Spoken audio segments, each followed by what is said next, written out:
غیر ضروری طور پر اپنے گھروں سے نہ نکلیں، اپنے دفاتر سے نہ نکلیں، گھروں پر رہیں، جہاں ہیں وہاں رہیں، تاکہ جو بھی ریلیف کا کام ہے وہ کرنے میں انتظامیہ کر سکے اور آپ کو کم سے کم تکلیف ہو. اس کے بعد بات کرتے. بہت شکریہ. تھینک یو میئر صاحب، تھینک یو، بہت بہت شکریہ.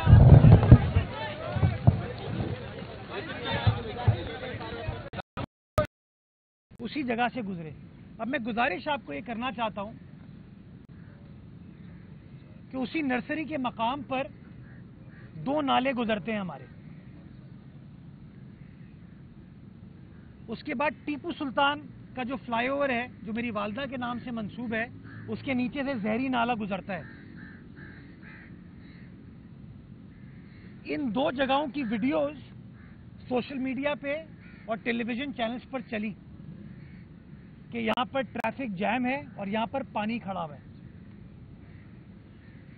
مجھے خود ذاتی طور پر نرسری کے مقام پر پہنچنے میں بیکاز ٹریفک کنجیشن تھی، مجھے اپنا راستہ چینج کر کے مختلف مقامات سے ہو کر پہنچنا پڑا.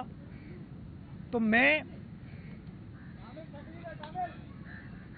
2.5 گھنٹے مجھے لگے نرسری کے مقام پر پہنچنے میں. میں نے پہلی چیز جو دیکھی وہ نرسری کا وہ نالا تھا، اور وہ میں نے ویڈیو شیئر کی کہ وہ نالا ماشاءاللہ بالکل ٹھیک چل رہا تھا. یعنی کہ نالے کے اوپر کوئی بندش، کوئی چوکنگ پوائنٹ نہیں تھا، وہ پانی اٹھا رہا تھا اور آپ کے کیمرے نے بھی وہ دکھایا.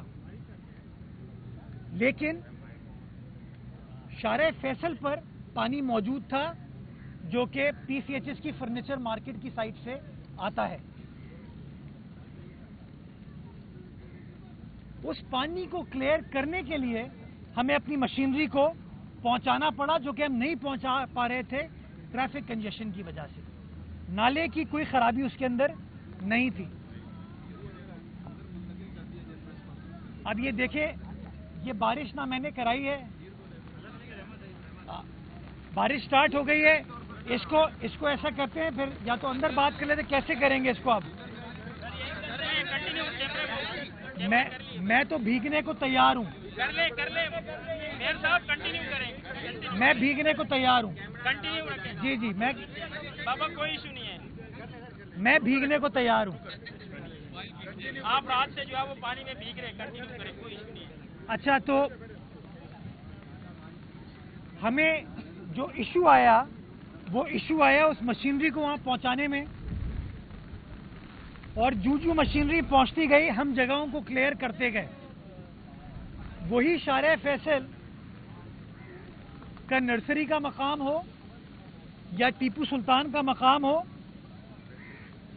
کارساز تک وہ پورے ایریے کا پانی ہم نے رات کو 11:15 بجے کلیئر کر چکے تھے. چاہے شارع پاکستان ہو، شارع شیر شاہ سوری ہو، چاہے چندری گڑھ روڈ ہو، چاہے کے پی ٹی انڈر پاس ہو، پنجاب چورنگی کا انڈر پاس ہو، ان تمام جگہوں پہ رات کو 3:30 بجے تک تو میں خود موجود تھا.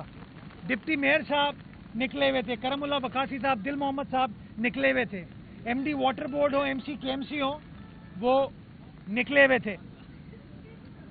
ہم خود آپ کو چیزیں دکھا رہے تھے، آپ کو بتا رہے تھے کہ صورتحال ہے کیا. اور الحمدللہ آج جب صبح آپ لوگ اٹھے تو یہی کراچی کے محنت کش کی محنت کی وجہ سے آپ اپنے اپنے دفاتر یا اس پریس کانفرنس تک پہنچ پائے، کیونکہ جگہ کو ہم کلیئر کرنے میں کامیاب ہوئے. یہ ایک اچیومنٹ کہہ لیں، ہماری ڈیوٹی کہہ لیں، ہماری ذمہ داری کہہ لیں جو لوگوں نے ادا کی. اب میں گزارش آپ کو 2-3 کرنا چاہتا ہوں. صرف بارش تیز ہو گئی ہے، اب ایک اور چیلنج ہمارے اوپر آ جائے گا. اگلے 2 دن کی فورکاسٹ ہے، انشاءاللہ آپ کے درمیان رہ کے، عوام کے درمیان رہ کر بات کریں گے. 2 سوالات لے لیں. شہر کی صورتحال ہم نے دیکھی، اتنی خراب نہیں تھی، بلدیہ اس میں کراچی کے کنٹرول میں تھا. لیکن گورنر صاحب کو ہم نے دیکھا کہ اس نے فوری طور پر ہمیشہ جس طرح ان کا فون نکلتا ہے، گزشتہ رات کو بھی نکلا اور ڈپٹی وزیر اعظم سے رابطہ کیا اسحاق ڈار صاحب سے کہ ہمارے پاس جو ہے وہ کسی طریقے سے وفاق مدد کرے. آپ سمجھتے ہیں کہ حالات ایسے تھے کہ وفاق سے مدد مانگنی چاہیے تھی؟ یار صبر کر جائیں. یار ایک میں صرف گزارش کروں، وفاق نے ابھی تک کوئی مدد کی ہے ہماری؟ وفاقی حکومت نے ابھی تک اگر کوئی مدد کی ہے ہماری تو آپ بتا دیجیے. آپ سب کے ٹی وی چینل جو ہیں چندری گڑھ روڈ پہ ہیں، وہ پاکستان کا وال اسٹریٹ ہے، کمرشل کیپٹل ہے. آج بھی اگر 1 روپیہ لگایا ہوا انہوں نے، یہ چھوڑ دیجیے، میں اس میں نہیں پڑھنا چاہتا. میرا ٹارگٹ ابھی یہ ہے کہ جو بھی چیلنج ہے، جو بھی ہے، وہ ذمہ داری ہے ہماری، اور ہم گراؤنڈ میں رہ کے، فیلڈ میں رہ کے انشاءاللہ اس ذمہ داری کو نبھائیں گے اور چیلنج کو انشاءاللہ اوور کم کریں گے. ہاں انشاءاللہ. ایک سوال ہے کہ ایک اتھارٹی کا سوال میں آپ سے پہلے بھی کر چکا ہوں، کیونکہ شہر میں جو ہے وہ ایک اتھارٹی نہیں ہے. میں صرف میں صرف گزارش، حمید بھائی ابھی سب منع کریں، میں گزارش صرف ایک کرنا چاہتا ہوں شہریوں سے. دیکھیں ابھی بارش ہو رہی ہے، غیر ضروری طور پر اپنے گھروں سے نہ نکلیں، اپنے دفاتر سے نہ نکلیں، گھروں پر رہیں، جہاں ہیں وہاں رہیں، تاکہ جو بھی ریلیف کا کام ہے وہ کرنے میں انتظامیہ کر سکے اور آپ کو کم سے کم تکلیف ہو. اس کے بعد بات کرتے. بہت شکریہ. تھینک یو میئر صاحب، تھینک یو، بہت بہت شکریہ.